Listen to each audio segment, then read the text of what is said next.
Hello everyone, I am Palak from Maharashtra, Pune. Today I have made my vision board. So the first part is my personality. I like to be kind, calm, sweet, bold and energetic. Health and body. I love to eat healthy and junk food both.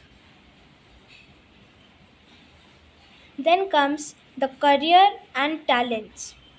I am very talented. Then comes the family and relationship. I love my family more than my friends. Spiritual and emotional world.